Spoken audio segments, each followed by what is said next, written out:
Hope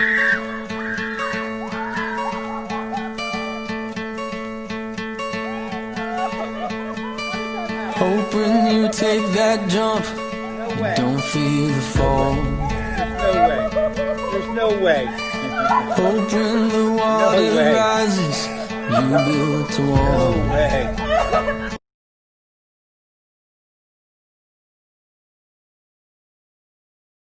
Quick. Shalom, shalom. All right. So first of all, I want to get started by giving thanks to Yahweh Bashem Yahushua. And first of all, well, let me start over from the beginning. We're going to start with the vision of Obadiah. And before we start, I want to start by giving thanks. Kahala Yahweh, Bashem Yahushua, Barakatah Yahweh, Barakatah Yahushua. I also want to give thanks to the elders and the prophets that have came before us. And I also want to give thanks to the Ak and Akwa that have been listening and learning, that support us through this journey, and that we support y'all. We appreciate it. Like I said earlier, we're going to be going over the vision of Obadiah, which is concerning Edom. A lot of people, they read this, but they don't really understand what's going on here. Because this also talks about not just Edom, but it talks about other nations too. What's going to happen with Israel, concerning with Edom, which we're dwelling with right now. So I'm going to start off with in Obadiah 1:1.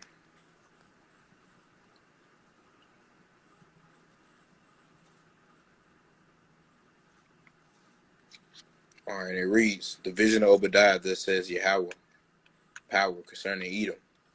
We have heard a rumor from the Lord, an ambassador sent among the heathen. Arise ye, and let us rise against her in battle. 2. Behold, I have made thee small among the heathen that are greatly despised. So basically that verse 2 I want to touch on is basically I have made him small amongst the heathen. He's made him small. What he's talking about Esau, Edom being small in number, saying they have gotten very small. And if you actually look into the numbers, they like to put on false numbers like they're the dominant race in America. But if you really look into it and you put all the other races together, they outnumber the so-called white race. And then if you look at another statistic is America has the largest prison population, but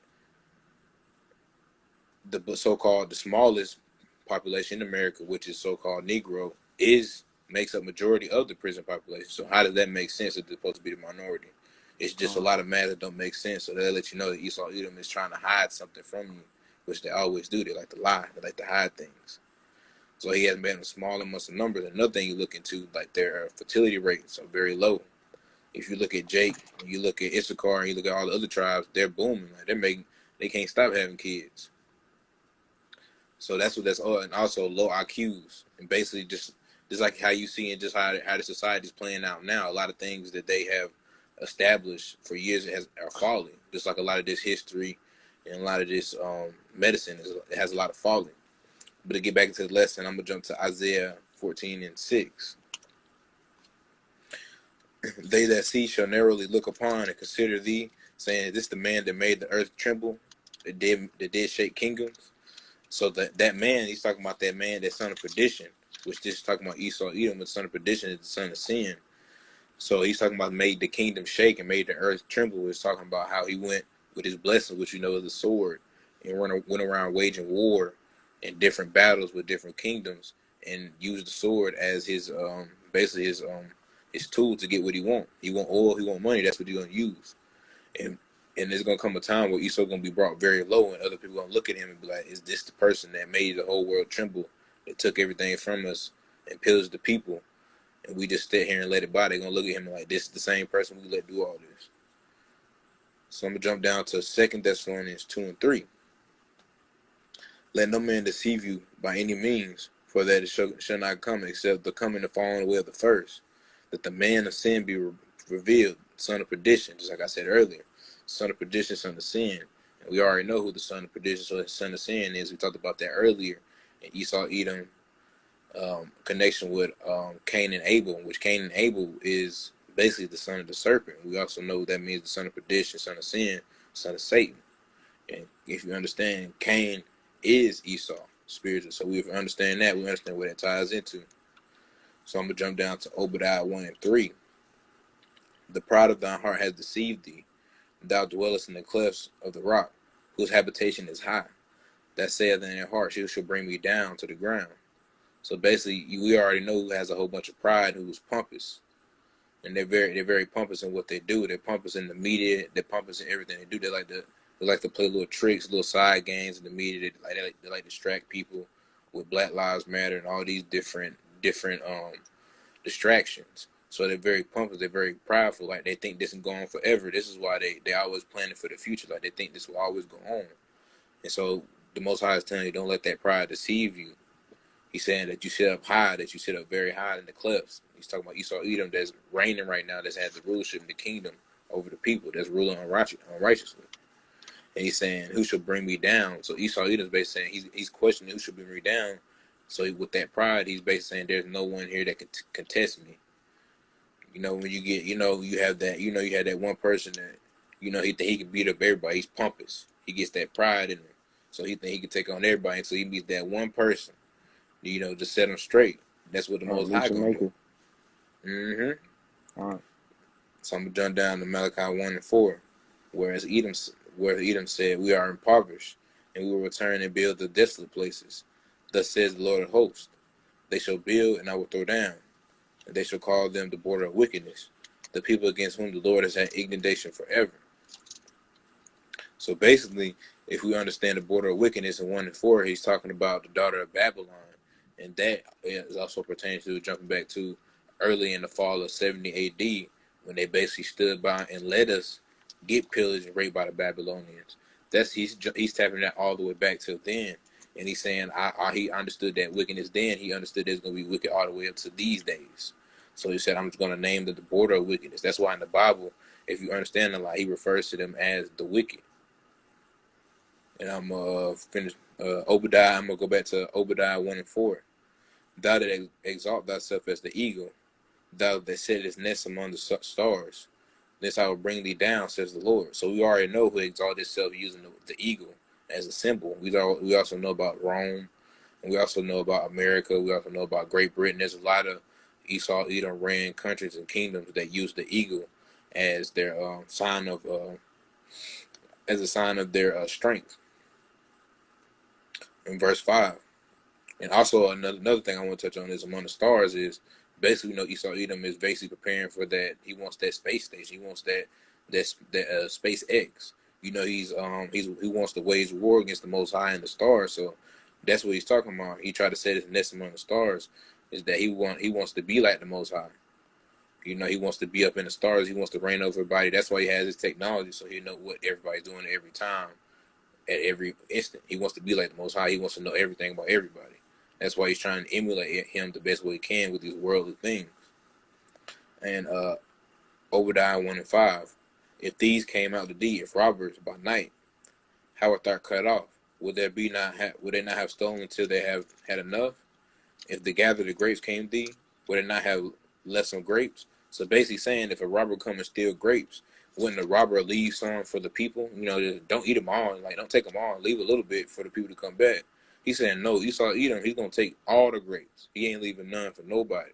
And he's saying that's just the type of spirit that's inside of him. He's not thinking about nobody else but himself. So he's taking all the grapes for himself and leaving nothing for nobody. And I'm going to close it out with, before I give it to Jemai, Isaiah 26:14. From the uttermost part of the earth have we heard songs, even of glory of righteous. What I've said in my leanness, woe unto me. The treacherous dealers that have dealt treacherously. Ye, the treacherously dealers, have dealt very treacherously. And we understand, if we know who he's talking about the treacherous dealers, what they have dealt treacherously. They have got you signed into these slave contracts with this employment where you're basically a debt slave. You're paying off debts that you were born into that you don't understand how they accumulated. And then you're supposed to make a society work that's planned to fail. That's what he's talking about, has dealt treacherously. They have dealt you a bad hand from the jump. And I'll give it up to Brother Jemai. He'll start with Isaiah 33:1. And shalom to people joining the live stream. All right. Or as Brother Paris was directing me to. Jump to Isaiah 33 and verse 1. When it says, woe to thee that spoilest, that was not spoiled, and dealest treacherously, and they dealt not treacherously with thee. When thou shalt cease to spoil, and shalt be spoiled, And when thou shalt make an end to deal treacherously, they shall deal treacherously with thee. Right, all that's alluding to is basically what Esau, he's riding on his high horse, man. He's been riding on his high horse for centuries, and been looking low on the children of Israel, man. And he's been, as I was saying, riding on his high horse. And basically, that's just going to come back. He's going to reap what he sowed, man. All right? Well, we're going to jump to Isaiah 48. And I'm going to go to verse 8 when it says, Yea, thou heartest not, yea, thou knewest not. Yea, from that time that thine ear was not open, for I knew that thou would deal treacherously, would deal very treacherously, Salakia, and was called a transgressor from the womb. Right? If you have ears to ear,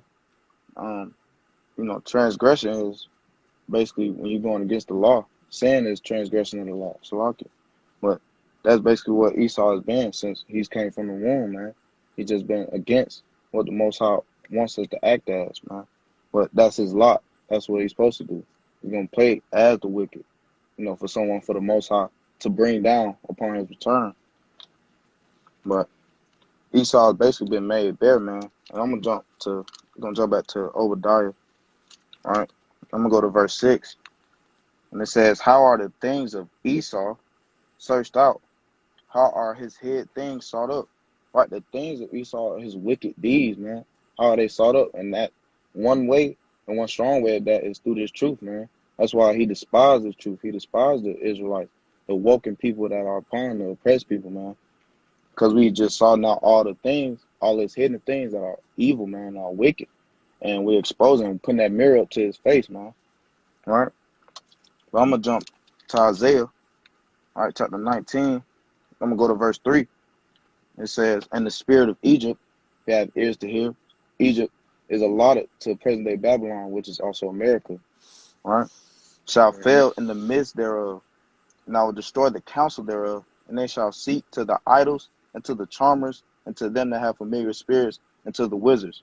Right, because all those things pertain unto Esau, man, because those are things that he created to try to put himself on a pedestal and try to make the people of this world see him as God, when in reality is nothing but just a wicked,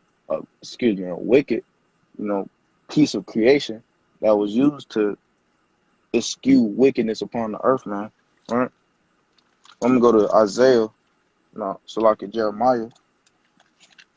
Give me a second. Bear with me. Isaiah 49. I'm gonna go to verse 7. All right.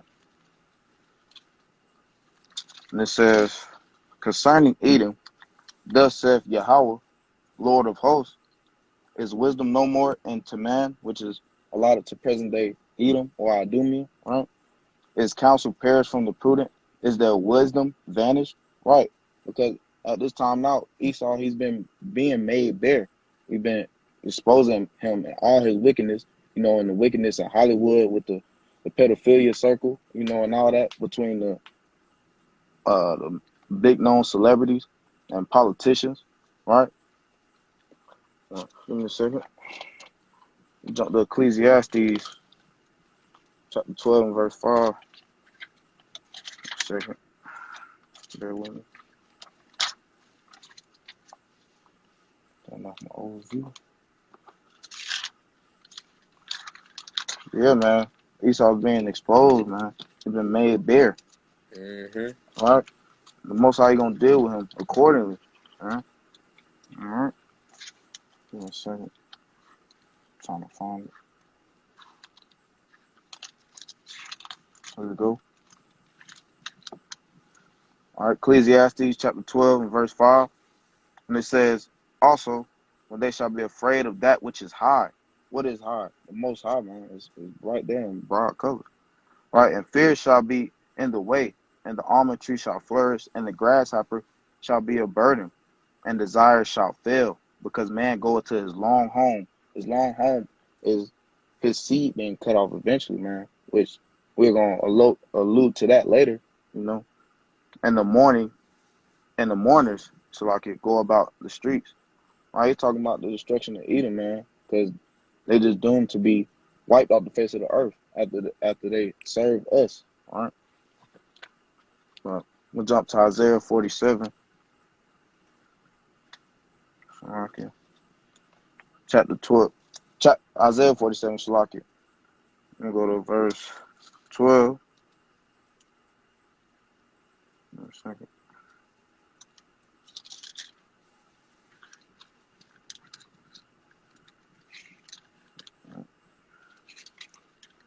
Salakia. Here we go. Isaiah 47. I'm going to start at verse 11. It says, therefore shall evil come upon thee. Thou shalt not know from whence it riseth, and mischief shall fall upon thee. Thou shalt not be able to put it off, and desolation shall come upon thee suddenly, which thou shalt not know. Right.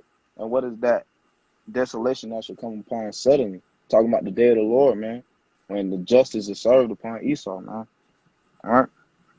In verse 12, it says, stand now with thine enchantments, and with the multitude of thy sorceries, wherein thou hast labored from thy youth. Right. Esau has been putting his entire effort into making these things so appealing to the ear and appealing to your mind, which is also your heart, right? Wherein thou hast labored from thy youth. If so be, thou shalt be able to profit. If so be, thou mayest prevail. Thou art weary from the multitude of thy counsels. Let now the astrologers, the stargazers, the monthly prognosticators, Salakia, stand up and save thee from the things that shall come upon thee.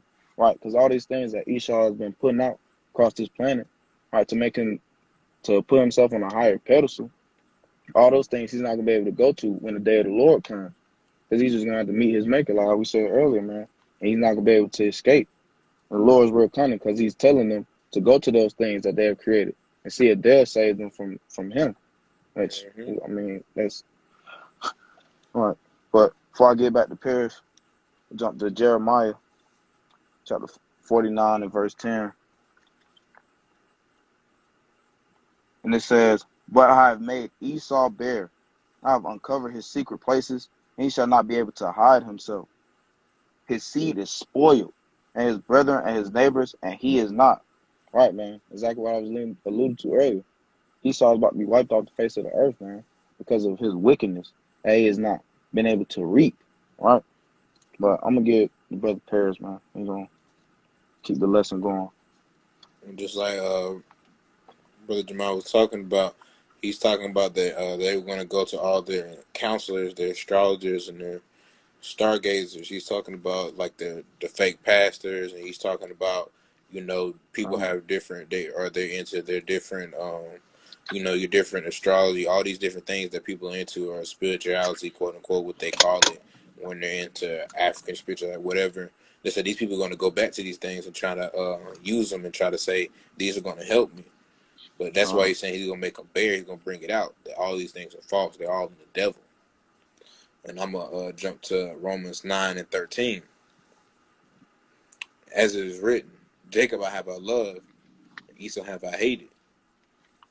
So just like that, it gets straight like that. Like, Jacob has he loved, and we explain that just like in all nations hate the Most High. And it's the reason why, because he didn't choose to follow the word. Everybody had a chance to follow the word, but he didn't. He chose not to. He chose to do wrong because that was his lot. Just like Brother Jamal said, that was in him. And I'm gonna jump to 2 Maccabees 7 and 31. And thou hast been an author of mischief against Hebrews, and shall not escape the hands of God, of Yahweh. And just like Brother Jamal said in Jeremiah 49 and 10, I'm gonna make Esau bear. He's talking about you're not going to escape the hands of the wrath of Yahweh. He's going to make you bear. He's going to show everything that you have done to all the nations. And he's going to fill the nations up with wrath. So they will take care of you. He's going to do it the way he sets plan. And we'll get back to Obadiah, verse 7. And just like I said, all men thy confederacy have brought thee even to the border. All men are confederate against thee. And the men that were at peace with thee have deceived thee and prevailed against thee, that they have eaten thy bread and laid thy womb under thee, and that none is understanding in him. Shall I not in a day, said the Lord, even destroy the wise men out of Esau Edom, and the understanding out of the mount of Esau? So just like I said earlier, all nations are gonna start to see the wickedness in Esau Edom. They're gonna start just noticing, and be like, well, we don't want to deal with you because you're not a fair partner in everything. So they're going to start to not deal with them and get enraged in anger.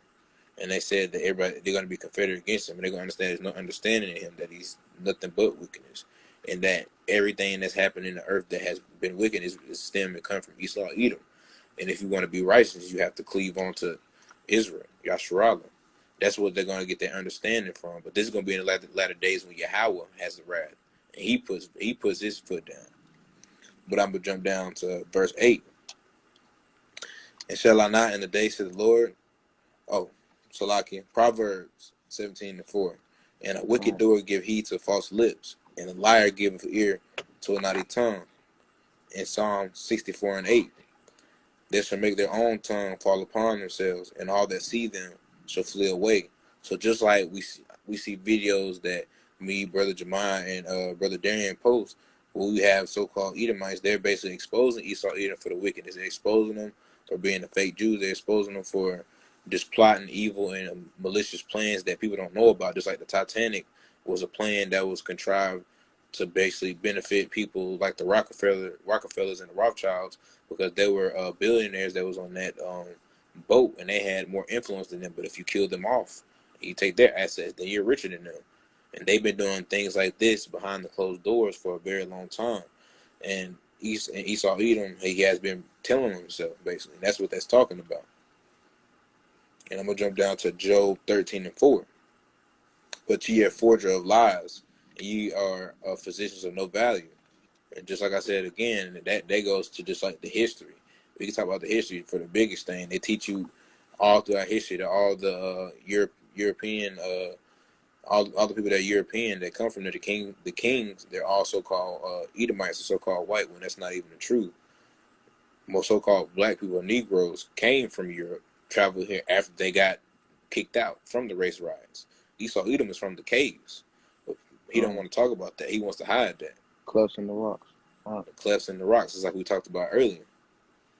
And I'm gonna jump to Obadiah 1:9. And thy mighty men, O Tenem, shall be dismayed, and to the end that every one of the Mount Esau may be cut off by slaughter. So just like Brother Jamal said, Yahweh's getting ready to wipe them off the face of the earth. He's getting ready to clean up, because he's going to get rid of that look. That look was never intended to be here. That look is going to be wiped off the face of the earth. He's going to replace it with just the righteous look that's supposed to be that brown skin, which naturally that's how he intended for everybody to be. And I'm gonna jump down to perpetual hatred in Ezekiel 35:5, because thou hast had perpetual hatred, and hast shed the blood of the children of Yasharallah by the force of the sword in the time of their calamity, even in the time where their time of iniquity had an end. So basically saying in the time of calamity, he's talking about in the fall of 70 AD, he's talking about the Atlantic slave trade. He's talking about different times in history. Esau Edom could have basically pulled their foot back or let up or tried to help, but they didn't. They just capitalized. Anytime we was caught off guard, they capitalized. So basically what he's saying is, and especially when Yahweh felt like their time of calamity had an end, he said Esau Edom kept continuing, kept pushing on, pushing harder. So he said he sees all of this, and he's watching all this, and he's saying, I'm keeping account. And just like I said earlier, he's going to be cut out by slaughter. That's why. Because he's been watching all this, he understands that Esau Edom he has no soul in him. He's wicked. So he understands that he has to do away with the wickedness. So Obadiah 1:10. For thy violence against thy brother, Jacob's shame shall cover thee. Thou shalt be cut off forever. So again, he's saying it again. He's saying how y'all be cut off. You cut off from the covenant. You cut off from Yahweh. He's saying you cut off from the face of this earth, and you're gonna be cut off by slaughter. It doesn't get any clearer than that. I'm gonna jump down to Psalms 137, verses 7-9. And remember, O Yahweh, the children of Edom, in that day of Jerusalem, who said, raise it to the ground, even the foundation thereof. O daughter of Babylon, who are to be destroyed, happily she shall be, rewarded thee has that served us. Happy shall she has she be that he taken this and dashed thy little ones against the stones. So basically what that's talking about in the fall of 70 AD, when Babylon sacked us and basically enslaved us, that Esau Edom was basically with them and basically praising them and saying, bring it to the ground, destroy it. And he's basically saying that the Most High Yahweh was looking at this and he was watching them, and he's saying that's why he called them the daughter of Babylon, because they were basically fighting on the side of Babylon, and he's saying, happy shall we be, Jerusalem be as we gonna do unto them as they did unto us, as we're gonna take their children and do unto what they did to our children, and do things like Gator Bait, all that. Man, you gonna look it up, man. That's what he's talking about. It's clear as day. Dash the little ones against the stones. Uh, And I'm gonna close it out with Obadiah before I give it to Jamon again. Obadiah 11-14. And in the day thou stoodest over on the other side, in the day the strangers carried away the captives, captive his forces, and the foreigners entered his gates, and cast lots upon Jerusalem. Even thou was one of them. So basically, just like I said, when Babylon, which is a stranger he's talking about, came in and took and casted lots over Jerusalem, basically Esau Edom was helping. He was just basically one of them. He's like, oh yeah, let's get in this. He wasn't helping. He was just trying to get in with it. And 12, but thou shouldst not have looked on the day of their brother, in the day of their that they became a stranger. Neither should thou have rejoiced over the children of Judah in their day of their destruction. Neither should thou have spoken proudly in the day of distress. 13, thou should have not entered into the gate of my people in the day of their calamity. Ye should have not have looked on their affliction in the day of their calamity, nor she have laid hands on their substance in the day of their calamity. And 14, neither should have thou stood on the cross way of across the way to cut off those who that did escape. Neither should have thou delivered up those that did remain in the day of distress. So it's saying basically people saying Esau Edom was basically helping. He was cutting off people that was trying to escape, or cutting off people that had escaped, bringing them back. So it's like Esau Edom was basically just being a tyrant. He was basically helping out Babylon, and he really wasn't getting nothing out of it. He was just basically happy that Judah and Jerusalem, they were basically getting destroyed. That's really what he was just getting rejoiced out of. He wasn't trying to help his brother. And I'm gonna give it back to Brother Jamal. Quran. So the brother Perez was just talking about, man. Esau, he took the time of Israel's calamity, man, at the time that really our father was punishing us for our iniquity, man. And he took that as an opportunity to eschew his wickedness, man. And you see that made his ass bare. Because the Lord, he basically they gonna reap what they sow, man. As I keep saying. But I'm gonna go to Proverbs.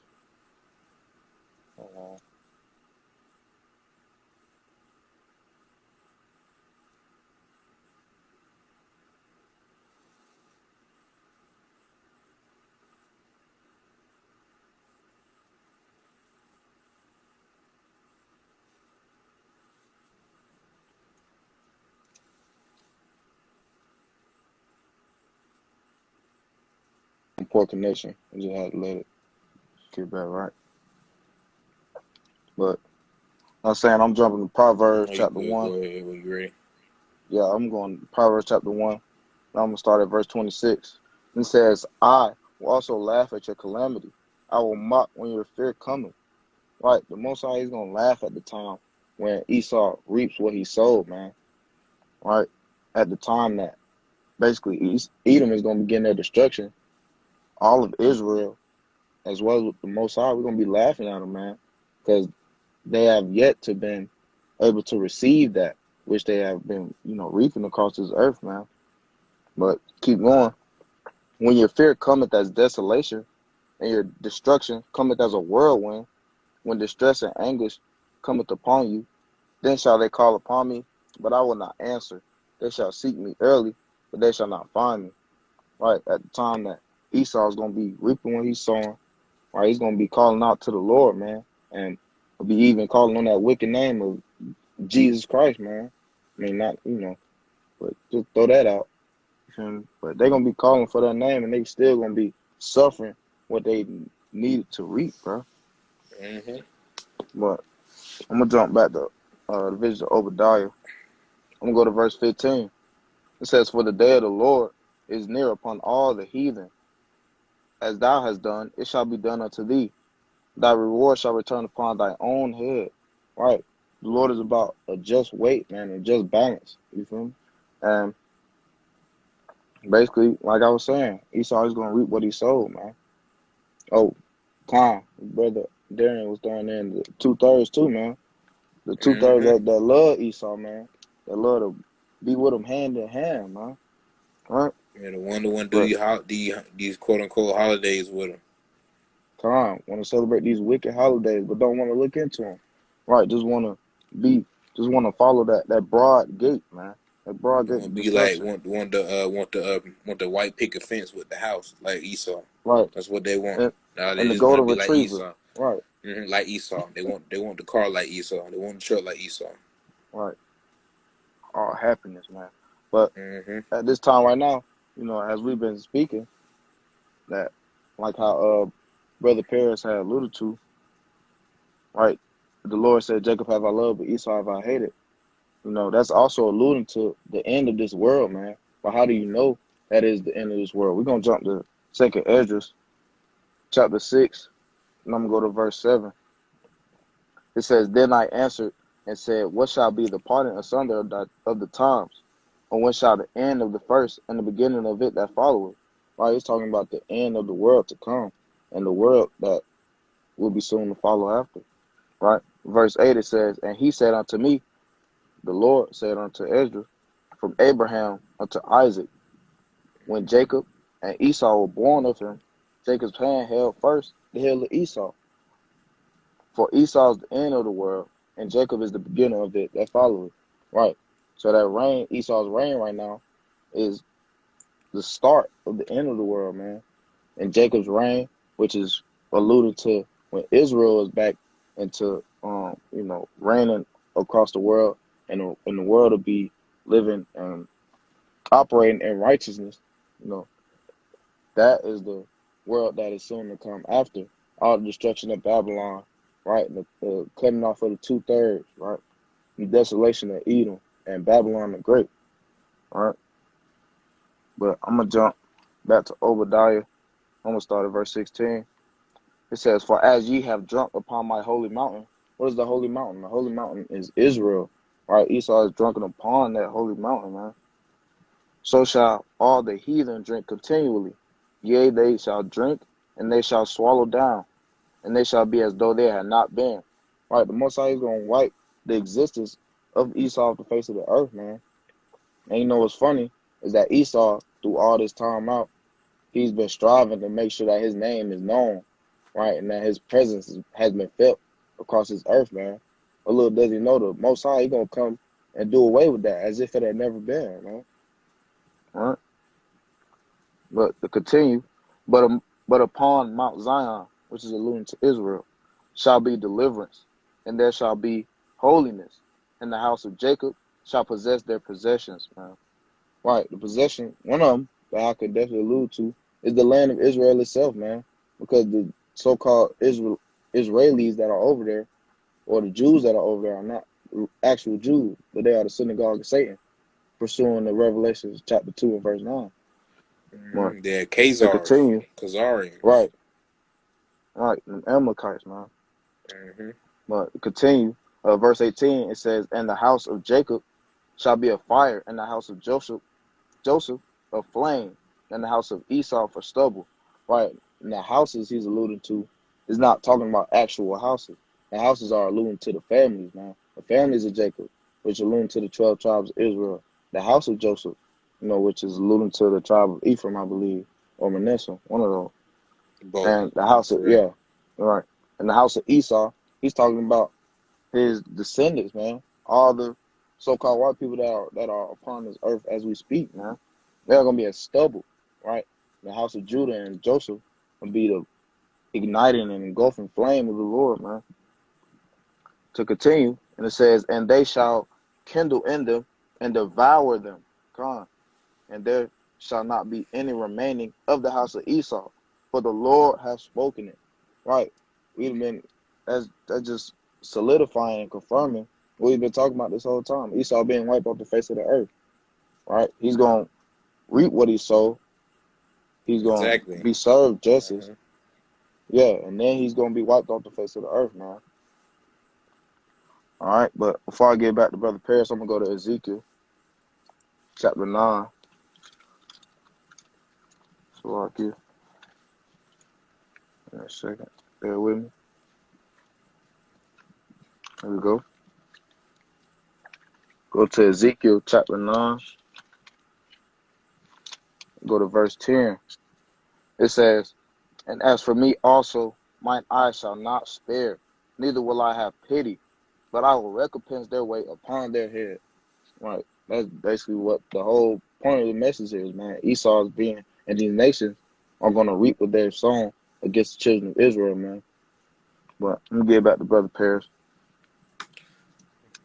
Just like he said, nations, they're going to reap what they sown, but understanding what they sown, we're going to jump to Amos 9 and 8. And behold the eyes of Yahweh, power upon the sinful kingdom. I will destroy it off the face of the earth, saving that I will utterly destroy the house of Jacob, saying that I will not utterly destroy the house of Jacob, except the Lord. So he's saying he won't destroy Jacob, but he's saying he's going to destroy this sinful kingdom, which is Esau, Edom, which is Babylon, Egypt, Sodom, and Gomorrah, spiritually. Yeah, that's outside the obvious 2/3, so I can Mm-hmm. not to cut you off. Exactly, yeah, and the obvious 2/3 they want to cling on and stay here. Right.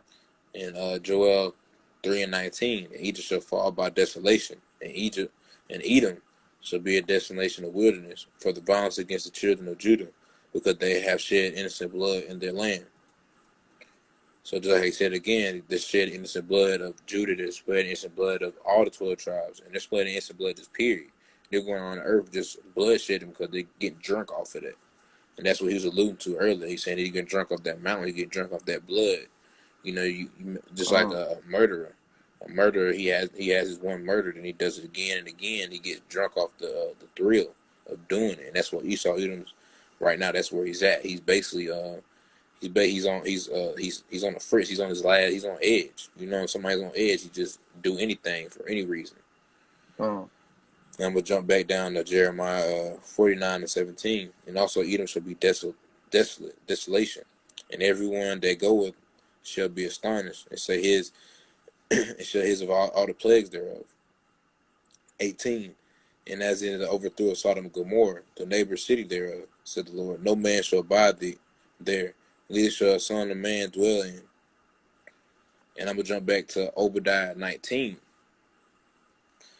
and they and they of the south shall possess the mountain of Esau, and their plain of the Philistines, and they shall possess the fields of Ephraim, and the fields of Samaria, and Benjamin, and they shall possess Gilead. And 20, and the captive of the host of children of Israel shall possess that of the Canaanites, even unto Zephreth. And this the captive of Jerusalem, which is Zephyrad, shall possess the cities of the south. So basically, what he's saying is Esau, Edom, and the other nations that have put us in the bondage. So it's not just Esau, Edom that has put it. It's you also got your so-called Muslims or your Arabs or your just like that area of people. It's not just one race. I don't want to say Elam because it's not just Elam. It's different races. You had Ammon and Moab getting that too, but they had a slave trade going on, and they basically capitalized and benefited off of Judah and Israel. And that's what verse 19-20 is talking about. So I was talking about that, just like we talked about Revelations. It's talking about what you do unto others will be done unto you. So since they put us in the captivity, it's only right that we get to put them in captivity. Thus says the Lord. And I'm going to jump down to Isaiah 14:2.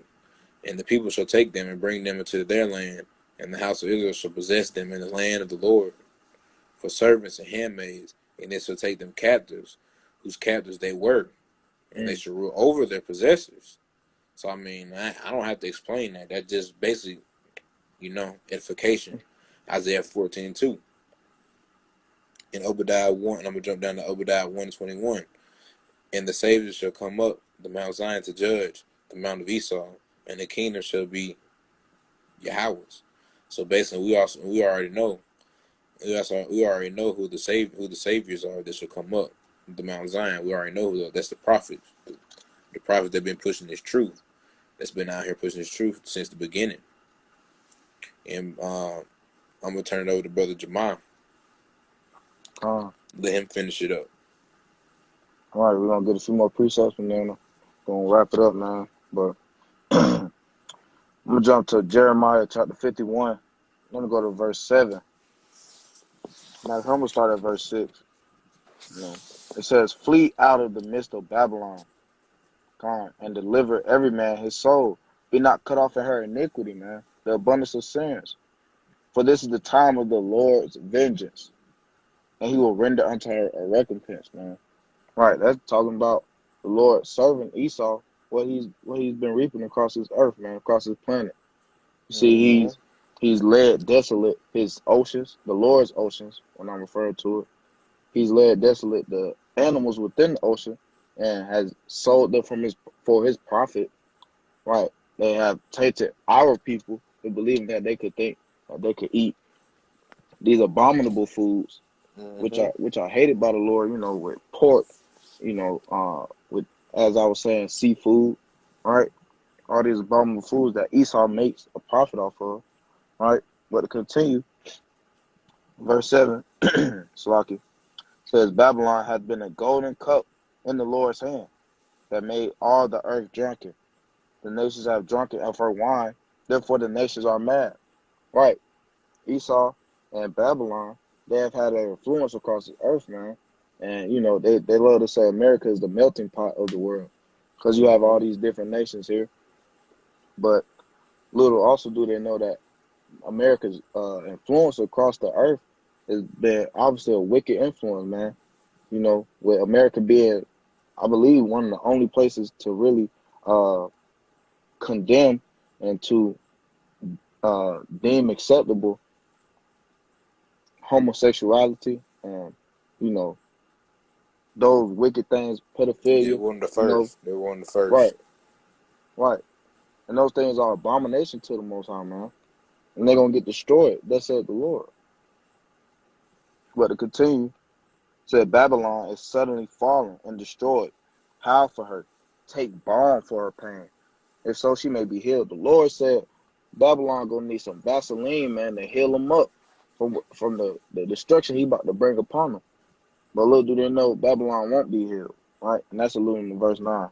And it says, "We would have healed Babylon, but she is not healed. Forsake her, and let us go out. And let us go, Salakia, everyone into his own country. For her judgment reaches unto heaven, and is lifted up even to the skies." Right, the Mm-hmm. wickedness of Babylon has just been, it's as tall as all these different skyscrapers that you see across Babylon the Great, man. And even higher, man. Right?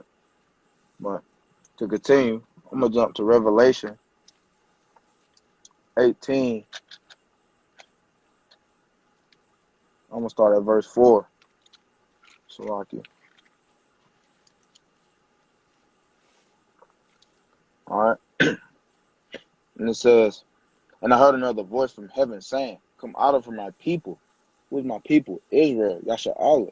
Come out of her, that ye be not partakers of her sins, and that ye receive not of her plagues," man. We're talking about partaking of their sins, man.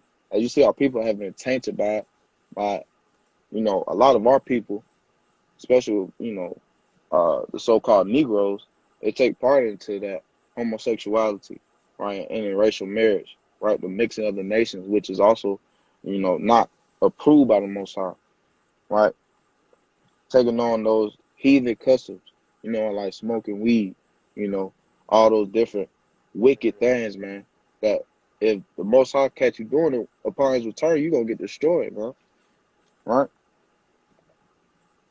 To continue, it says, "For her sins have reached unto heaven, and Yahweh have remembered her iniquities." Right. Esau and Babylon, they commit all these abominable acts and continue to uh, bear sin upon sin and to add sin upon sin, Salaki, not thinking about not thinking about they have to answer to someone for those sins, man. But as it said, iniquities have reached unto heaven, man. Right? And the Most High gonna remember, man. He gonna reward it. Right? Verse 6, it says, "Reward her even as she rewarded you, and double unto her according to her works, in the cup which she hath filled." fulfill her double, man.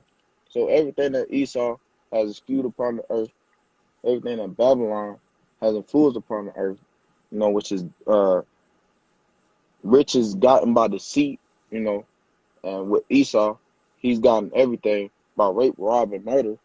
All those things are going to be recompense, rewarded unto him double, man. Right? But I'm going to jump to Revelation 14. Like it. I'm going to go to verse 12, man. It said, here is the patience of the saints. Who is the saints? Yasha'Allah, Israel. Here are they that keep the commandments of Yahweh and the faith of Yahweh Shah. Right. You got a lot of brews right now that think that you need to, just rack up on all the stuff you can and to focus on trying to deliver yourself, man.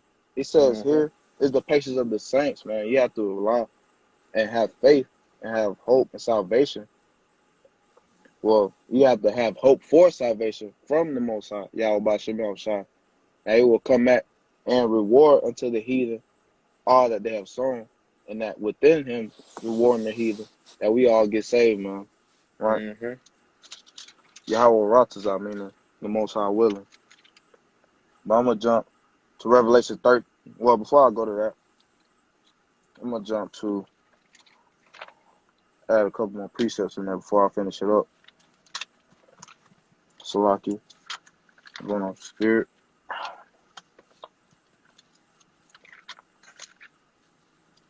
All right, give me a second. Getting it together. All right, this Proverbs chapter 11 and verse 1 says, false balance is an abomination to Yahweh, but a just weight is his delight. Right. False balance is how Esau's been acting, like how I was alluding to earlier. He's been just eschewing evil and hate, right? Brother Darren. But as I was saying, he's been eschewing hate and violence and showing a perpetual hatred towards, a group of people, a nation of people he ordained from beginning, saying the elder shall serve the younger. But you see, Esau's real prideful. He couldn't let it get to that point. What's even deeper with that is that the Most High, he moved Esau to be that prideful and to not succumb to serving the younger man, in which you see he'll have to answer for all those, all of his iniquity, man. Give me a couple more precepts. All right. This is Habakkuk, chapter 2 and verse 12.